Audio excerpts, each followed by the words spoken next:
বাংলাদেশ জামাত ইসলামী গঠিত হয়েছে আল্লাহর জমিনে আল্লাহর দ্বীন প্রতিষ্ঠার জন্য এবং এই সংগঠনের কেন্দ্রীয় নেতৃবৃন্দ দুনিয়ার সবকিছু ছেড়েছে, আল্লাহর দ্বীনের কাজ তারা ছাড়ে নাই।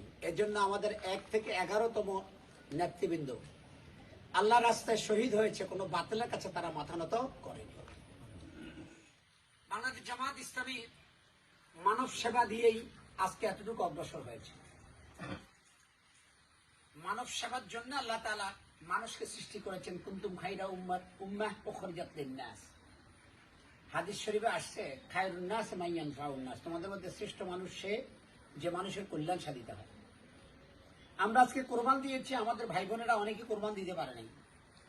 তাই আমরা প্রতিটি শাখায় আমাদের সাধ্যমতো কোথাও 4টা, কোথাও 3টা, কোথাও 2টা, কোথাও 1টা গরু জবাই করে ওই এলাকার ভাইদের পাশে, বোনদের মাঝে আমাদের এই ক্ষুদ্র পয়সা আমরা পৌঁছিয়ে দিচ্ছি।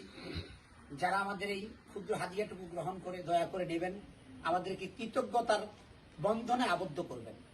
আমরা আপনাদের ভাই, আপনারা আমাদের বোন। আমরা চাই আপনাদেরকে নিয়ে এই বাংলাদেশটাকে একটি সুন্দর সমাজে পরিণত করতে।